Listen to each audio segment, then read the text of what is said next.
축복을 가로막는 방해물이 있어요. 하나님이 내게 주신 응답, 내게 응답이 오는데 그것을 바로 막는 방해물이 있단 말이에요. 교만입니다. 교만하면은 내가 나에게 속아요. 친구에게 속고 사랑하는 사람에게 속고 철석같이 믿었던 사람에게 속으면요, 하늘이 무너지고 가슴이 찢어집니다. 큰 상처가 남아요. 하지만 이것보다도 큰 상처가 남는 배신이 있어요. 그 배신은 내가 나에게 속은 겁니다. 내가 나를 부풀려서 너무 뛰어버렸던 것이에요. 거기서부터 오는 배신감, 거기서 오는 괴로움은 이루 말할 수가 없어요. 여러분, 베드로 잘 알고 계시죠? 베드로 닭 울기 전에 3번 나를 부인하리라 말씀이 닭소리와 함께 딱 들어가서 바깥에 나가서 통곡을 했다 그랬어요. 베드로가 왜 통곡을 했죠? 계집종 때문에 통곡을 한 거예요? 세월 탓을 하면서 통곡을 한 거예요? 아니에요. 오늘 베드로가 괴롭고 베드로가 통곡한 것은 자기 자신에게 속은 겁니다. 모두 다 주를 버릴지언정 나는 주를 버리지 않겠나이다. 기가 막힌 결정을 했습니다. 아무도 못하는 그런 결정을 했어요. 그런 결심을 한 겁니다. 그러나 성도 여러분, 결심과 결정보다 중요한 것은 그거를 이행하고 실천하는 것 아니겠어요? 계약을, 기가 막힌 계약을 따놨어도 이행하지 못하면 그 약속의 날에, 그 시간에 맞추지 못하면 깨어지는 겁니다. 그래서 성도 여러분, 여러분에게 영적인 결정을 했을 때, 영적인 선택을 했을 때 그 결정과 선택 앞에 겸손하는 축복이 있기를 부탁을 합니다. 겸손은요, 그것의 열매를 가져올 수 있는 힘이 거기 있는 것입니다. 뭘 좀 아는 줄 알았는데 이제 보니까 아는 것이 아무것도 없어요. 뭘 좀 가지고 있다고 생각했는데 열어보니까 내 소유로 된 게 아무것도 없는 것이에요. 내가 건강하다고 생각하고 믿었는데 건강하다고 이리 뛰고 저리 뛰는 동안에 나도 모르게 안 보이는 암세포가 자라고 있었네. 이쯤 되면은 믿음이 그래도 내가 조금은 이제 서간다 생각하고 안도하고 있었는데 환난의 때에 열어보니까 빈수레, 소리만 시끄러운 빈수레였다는 걸 알게 되는 것입니다. 성도 여러분, 믿지 못할 존재가 있으니 그것이 나란 존재입니다. 저는요, 내 촉, 내 감, 내 결 안 믿습니다. 중요한 것은 여러분, 예수님을 믿는 믿음이 있을지어다. 여러분, 겸손할 때 우리의 믿음을 하나님이 성장시키십니다. 믿음의 성장은 그냥 갖고 있고 주머니에 있으면 시간이 지나면 저절로 성장을 하나요? 그렇지 않죠. 하나님은요, 우리를 깨트리십니다. 하나님은 우리를 또 낮추십니다. 그리고 낮추시고 깨트려서 새로 빚으신 후에 하나님이 원하는 지점으로 또 갖다 놓으시고 또 낮추시고 또 깨트리셔서 또 갖다 놓으시고, 그리고 인간이 할 수 없는 일, 내 능력 밖의 일, 그것을 하나님이 기적으로 역사하셔서 내게 연결해 주시는 하나님을 찬양합니다.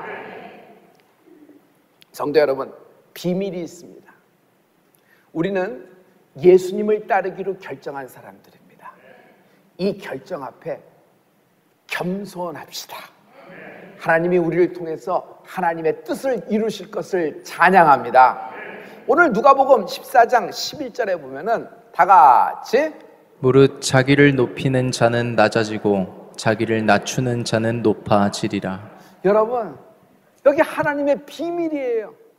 스스로 높아지려는 자는 낮아지게 될 것이고, 우리가 낮아지려고 할 때 하나님은 우리의 이름을 창대케 하시고 높게 하나님이 영광을 받으실 하나님을 찬양합니다. 성도 여러분, 여기 비밀 중에 비밀이 있습니다. 여러분, 겸손한 영혼이 되십시오. 겸손한 영혼, 자기가 갖고 있는 잠재력과 가능성, 자기가 갖고 있는 달란트, 자기가 갖고 있는 이력, 자기가 갖고 있는 어카데믹 커리어, 자신이 갖고 있는 라이센스가 아무리 찬란하고 반짝거린다 그래도 우리가 자랑할 것이 못 되는 것은, 나의 나된 것은 하나님의 은혜이기 때문 아니겠어요? 그리고 눈에 보이는 것으로 자랑하는 것이 아닙니다. 여러분, 눈에는 보이지 않지만 내 안에 있는 예수의 이름을 높이는 우리가 되기를 부탁합니다. 겸손한 영혼이 되십시오. 응답이 가장 크게 올 때 있어요. 생각지도 않은 형통이 올 때가 있어요. 은혜가 쏟아져도 요즘같이 은혜가 쏟아질 때가 없다 느낄 때가 있지요. 그런 때가 있습니다. 이럴 때 원수는 올무를 놓습니다. 그 올무가 교만이라는 것입니다. 오늘 히스기야의 이야기입니다. 히스기야는요, 참으로 형통해요. 참으로 큰 풀림이에요. 첫째, 자기가 다스리고 있는 남유다, 아수르에 의해서 풍전등화가 됐을 때 하나님이 단 하루 만에 아수르의 18만 5천 명을 아침에 일어나 보니 송장이 되어 누웠더라. 자신은 중환자였어요. 살아날 수가 없는 인생이었어요. 그런데 하나님이 그에게 15년의 삶을 더 연장을 시켜준 것입니다. 그러니 개인적으로도 형통하고 자신의 기업으로 받은 자신의 나라 남유다적으로도 형통하니 히스기야에 대해 존경과 칭찬은 이루 말할 수가 없고 하늘을 찌르고 참 감사한 그런 때 이 모든 일에 참으로 역전을 시키는 일이 오는 것입니다.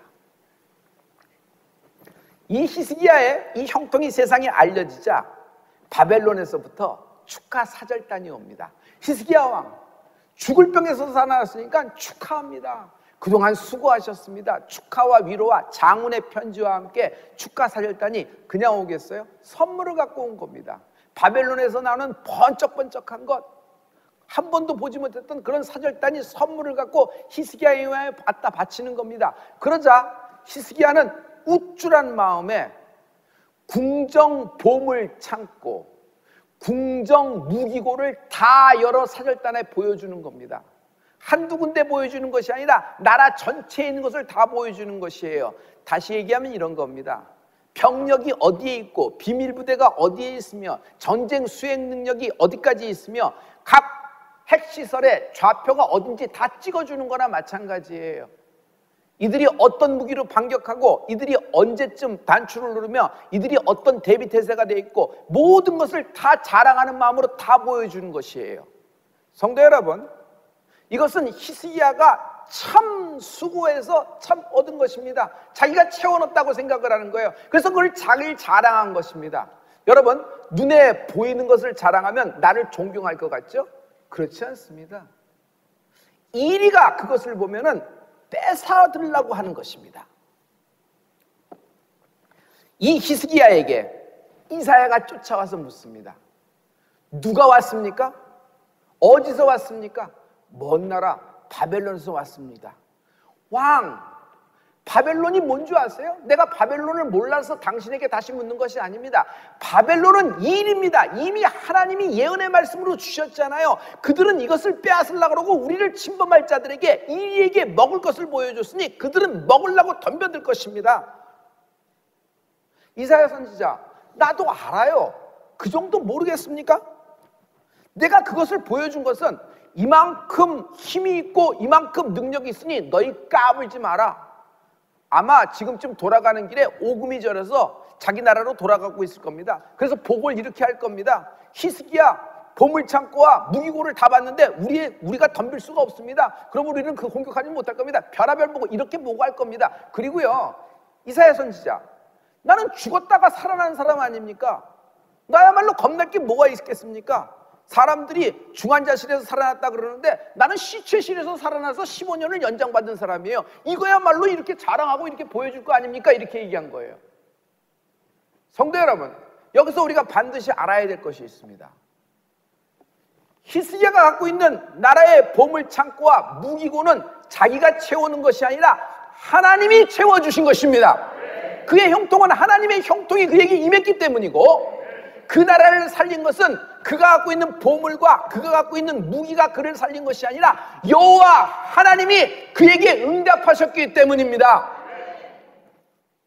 이사야 선지자는 그 얘기를 듣고 하나님 말씀을 대언합니다. 오늘 당신이 바벨론에게 보여준 모든 것은 바벨론으로 옮긴 바 될 것입니다. 그리고 또 하나가 있습니다. 당신의 후손에서 당신의 씨에서 나는 모든 자손들, 실은 왕족이죠. 그 모든 사람들은 바벨론의 궁정의 황제의 황관이 되어 끌려가게 될 것입니다.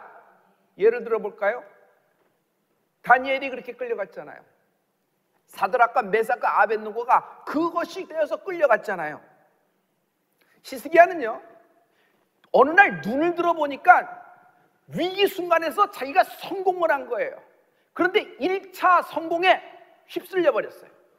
사방에 동서남북에 돈과 권력이 가득 차 있어서 자기의 힘으로 된 줄 생각한 것입니다.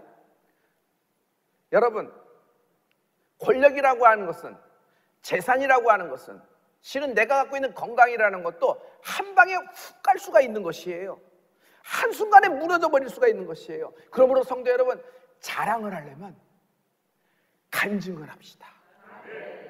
보여주려면 눈에 있는 것을 보여주지 말고 하나님의 영광을 나타내는 인생이 될지어다. 나를 지켜 세우는 칭찬이 많이 들려올 때 그 칭찬을 하나님께 영광을, 방향을 바꾸는 은혜가 있을지어다. 인생의 성공과 실패는 패턴을 갖고 있어요. 그 패턴을 자세히 보면요, 여러분, 한 뿌리에서 나와요. 그래서 그 뿌리가 여러분 겸손 쪽으로 가면은 그것이 연동되어 기적이 나지만, 그것이 교만으로 나오면요, 여러분 한순간에 몰락이 되는 겁니다. 그러므로 성도 여러분, 오늘 누구를 무시할지, 누구를 칭송해야 될지 결정해야 되는 겁니다. 사람의 이야기에 너무 반응하지 말고 여러분 하나님께 영광을 돌리며 나를 낮추고 하나님을 높이는 인생이 되어 보십시오. 하나님이 당신을 통하여 또 후에 역사하실 모든 일들이 드러나게 될 줄 믿습니다. 할렐루야. 우리는요, 겸손의 자리에 있어야 됩니다. 사도 바울이 그렇게 능력이 있고 은사가 많고 성령의 역사에 따라서 기적을 행하고 말씀에 관절과 골수를 쪼개는 것이 있다고 하더라도, 제가 사도 바울을 보면서 딱 한 가지 영적인 포인트를 얘기하라 그러면 I'm a chief of sinner, 나는 죄인 중에 괴수입니다. 사도 바울은요, 그렇게 그런 자리에 하나님이 높이시고 이방인의 사도가 되고 나의 택한 그릇이라는 일컬음을 받았을 때에도 사도 바울은 자신이 죄인의 자리를 잊지 않았던 것이에요. 그러므로 교만의 옷을 벗고 겸손의 자리에 앉읍시다. 여러분, 하나님이 우리를 사랑하십니다. 우리를 용서하셨습니다. 그러나 그럼에도 불구하고 우리는 죄인임을 잊지 말아야 됩니다. 하나님이 이 주홍같이 붉은 죄가 있는 나를 사랑하시고 용서하신 것입니다. 오늘 하나님 앞에 하나님이 여러분과 나를 초청하십니다. 할렐루야. 오늘 히스기야는 이사야의 이 얘기를 듣고 집에 가서 고울돌이 생각하고 반응한 것이 아니라 이사야의 말씀을 딱 듣자마자 히스기야 입에서 회개가 터져 나오기 시작합니다.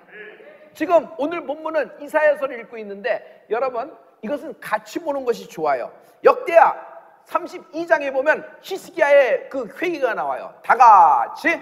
히스기야가 마음이 교만하여 그 받은 은혜를 보답지 아니하므로 진노가 저와 유다와 예루살렘에 임하게 되었더니 히스기야가 마음의 교만함을 뉘우치고 예루살렘 거민들도 그와 같이 하였으므로 여호와의 노가 히스기야의 생전에는 저희에게 임하지 아니하니라. 이사야를 통해서 하나님이 히스기야의 교만을 지적했어요. 그러자 히스기야는 그냥 대충 얼버무려서 잘못했습니다, 한 번만 봐주세요, 넘어갑시다, 이렇게 얘기한 것이 아니라 그 하나님이 지적한, 하나님이 지목한 그 교만을 뉘우치고 하나님께 회개하였더라. 그래야 하여 히스기야는요, 다윗의 왕조의 묘실에서 가장 높은 곳에 앉게 됩니다. 여러분, 남유다 왕국의 임금 중에서 왕 중에서 히스기야는 가장 하나님 보시기에 선한 왕 중에 하나가 되었습니다. 그래서 그는 자신이 열조에게 돌아가는 순간에도 그렇게 다윗의 왕조의 묘들이 쭉 있는데 가장 높은 곳에 하나님이 위치하게 해주신 것이에요. 왜 그럴까요? 히스기야는 자기를 낮출 줄 알았다. 회개하는 영성이 있을지어다. 이 히스기야의 기름 부음이 임하라. 이 히스기야의 기름 부음이 임하라. 나도 모르게 높아졌던 것이에요. 사방의 모든 것이 형통이고 사방의 모든 것이 재산이고 시체실에서 걸어서 나온 사람이니까.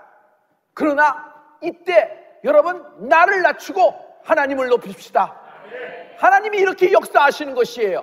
할렐루야. 하나님이 가장 응답을 많이 받고 가장 은혜를 많이 받고 누구보다도 가장 요즘 그냥 하나님 말씀이 내게 하는 말씀이 폭포수와 같이 쏟아진다고 느껴지는 당신을 위해서 하나님이 간곡하게 말씀하십니다. 여러분, 하나님이 당신을 죄인의 자리로 부르십니다. 우리 하나님의 초청에 응하는 은혜가 있을지어다. 예수님이 나를 오늘 부르시는 것이에요. 예수님이 나를 다시 초청하시는 것이에요. 하나님이 이것을 통해서 우리 인생의 다음 판을 열어가실 하나님을 찬양합니다. 여러분, 하나하나 보면 알 수 있어요.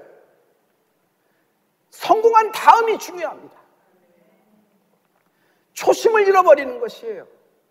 이미 지나왔으니까. 그러나 다음 판은 없는 것입니다. 포도원을 허무는 것이 있어요. 포도원을 누가 허물죠?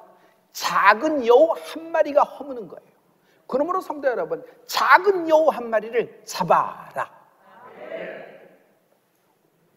오병이어의 역사가 일어났어요. 어디서 일어났죠? 꼬마아이의 런치박스, 도시락에서 일어났어요. 오병이어로 그 많은 장정만, 남자 장정만 5,000명을 배불리 먹이고도 12광줄이 남긴 겁니다. 그 도시락을 주님의 손 위에 올려둘 때 그들도 긴가민가해서 이렇게 올리는 겁니다. 이것밖에 없는데 이 작은 것으로 이들에게 무엇이 되겠습니까? 자신들로 안 믿은 것이에요. 너무 적었기 때문에. 그러나 작은 것으로 채워집니다.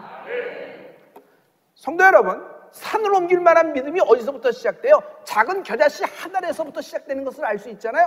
오늘 주님이 말씀하신 그 작은 겨자씨 한 알에 축복이 있을지어다. 사르밧 동네에 과부가 있습니다. 전체 나라의 기근, 재난의 상태입니다. 지금과 같은 상황이라고 할 수 있겠죠. 사르밧 과부가 산에 올라가서 나무를 합니다. 여러분, 과부가 산에 올라가서 나무를 하면 벌써 그림이 그려지지 않아요? 그의 기구한 인생, 곡절인 인생, 죽을 똥 살똥하는 인생입니다. 그런데 엘리야 선지가 떡하니 나타나서 나무를 줍고 있는 그 과부에게 적은 떡 한 덩이 내게 다오.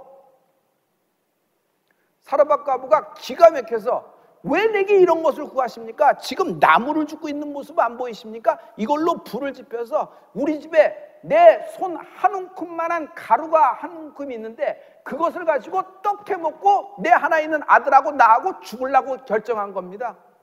그런데 어떻게 이러십니까? 사르밧 과부는 그러나 엘리야의 말에 자기를 낮추고 그 마지막 남은 떡 한 조각을 만들어 엘리야를 먹게 합니다. 그랬더니 여러분, 놀라운 기적이 일어났어요. 열왕기상 17장에 보면은 다 같이 이스라엘 하나님 여호와의 말씀이 나 여호와가 비를 지면에 내리는 날까지 그 통의 가루는 다하지 아니하고 그 병의 기름은 없어지지 아니하리라 하셨느니라. 저가 가서 엘리야의 말대로 하였더니 저와 엘리야와 식구가 여러 날 먹었으나 여호와께서 엘리야로 하신 말씀같이 통의 가루가 다하지 아니하고 병의 기름이 없어지지 아니하니라. 비를 지면에 내리는 날까지, 비가 안 와서 기근이 들어서 다 죽게 된 상황이에요. 그래서 극단적인 선택을 했던 것입니다. 그런데 그 말씀에 순종한 사르밧 과부의 인생은 갑자기 역전되기 시작합니다. 통과 그릇에 여러분 가루와 그 다음에 기름이 마르지 아니하였더라. 언제까지? 비가 다시 지면에 내리는 날까지. 다시 축복으로 바뀌는 순간까지 그 사르밧 과부의 인생과 그 가문과 그 아들과 자신의 가문을 하나님이 지켜주셨다는 것이에요. 여러분, 아무리 먹을 것이 없고 죽을 동에도 사르밧 과부 집만 가면 밥을 먹을 수가 있잖아요. 사르밧 과부 때문에 온 그 동네와 그 지인들과 식구들의 큰 풀림이 임했던 것입니다.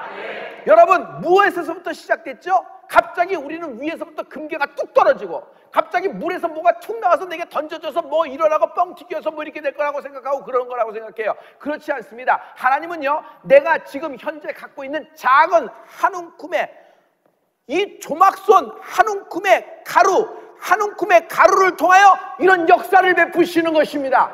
여러분, 지금 오늘 당신이 갖고 있는 딱 하루치 한 끼, 이거 먹고 끝날 거예요. 더 이상 없으니까. 마지막 순간이에요. 그런데 그 한 움큼, 이 한 움큼을 통하여 하나님은 기적을 베푸시는 것입니다. 적은 것에서부터 기적을 베푸시는 하나님을 찬양합니다. 할렐루야. 오늘 여러분의 문제의 해결책은 여러분 손바닥에 있는 가루 한 움큼에서 역사가 시작된다. 실망하지 마세요. 포기하지 마세요. 아직 끝나지 않은 겁니다. 하나님이 당신의 삶에 대로를 여실 것입니다. 작은 것이 문제를 해결합니다. 오늘 이 말씀에 이제 결론을 맺으려고 합니다. 히스기야, 우리가 히스기야라면 어떻게 해야 될까요? 히스기야는 자기가 갖고 있는 보물창고, 무기창고 다 열었습니다. 우리는 그런 축하사절단이 오고 그런 들이 왔을 때 우리는 어떻게, 무엇을 보여줘야 될까요? 저는 이렇게 하면 어떨까라고 생각했어요. 히스기야가 보물창고와 무기창고 보여주지 말고 하나님이 주신 징조를 보여줬으면 어떻게 됐을까? 하나님이 15년, 너는 이제 수명을 연장해서 15년을 연장시켜준다 그랬죠? 그때 그것을 증거로 징조를 주신 것이 해시계였어요. 기억나시죠? 해시계의 그림자를 10도로 물러가게 하셨잖아요. 여러분, 그 해시계, 내게 하나님이 징조로 주신, 사인으로 주신 그 해시계를 자랑했으면 어떻게 됐을까? 히스기야는 시간만 볼 때마다, 야, 하나님이 나를 살리셨어. 지금 몇 시지? 딱 볼 때마다, 아, 하나님이 나의 수명을 15년이나 연장을 개런티를 해주셨어. 시계를 딱 볼 때마다, 나는 중환자실이 아니야, 시체실에서 걸어 나왔어. 이런 기적이 어떻게 일어났지? 해시계가 증거야. 하나님이 이렇게 나를 했을 거야. 그러니 그런 시간을 볼 때마다 그런 생각했잖아요. 그 시계를 자랑했어야지. 하나님이 해시계를 그냥 줬겠어요? 그 징조를 하나님이 그냥 뭐 장난감으로 줬겠어요? 여러분, 이 해시계를 자랑했을 때 여러분 상황이 달라지지 않았을까? 그런데 우리는 해시계가 없습니다. 우리에게 하나님이 어떤 징조를 주셨을까요? 우리가 자랑해야 될 것이 뭘까요? 내 보물창고, 내 무기창고 대신에 자랑해야 될 것이 뭘까요? 눈에 보이는 것을 자랑하는 것이 아니라 우리는 내 안에 선물로 주신 십자가를 자랑합시다. 십자가를 자랑합시다. 해시계를 보면서 15년을 연장한 해시기야가 기뻤을 겁니다. 하지만 십자가를 바라보십시오. 십자가가 하늘에서 창이 열려서 위에서 뚝 떨어진 겁니까? 아니에요. 예수님이, 하나님의 아들 독생자 예수 그리스도가 성육신하셨잖아요. 그분은요, 빌라도 법정에서 무릎 꿇으셨습니다. 그분은요, 자신을 채찍질하는 사람들 앞에서도 무릎을 꿇었습니다. 그분은요, 자신에게 야유와 조소, 배신과 저주까지 뿜어대는 자들을 위해서도 그 앞에서 무릎을 꿇었습니다. 왜? 우리를 구원하기 위해서. 그러므로 십자가는 신의 무릎이다. 십자가는 신의 무릎이다. 하나님은 신의 무릎으로 우리에게 구원을 완성하신 것입니다. 성도 여러분, 오늘 나를 낮추고 하나님을 높일 때 여러분에게 대로가 열리게 될 줄 믿습니다.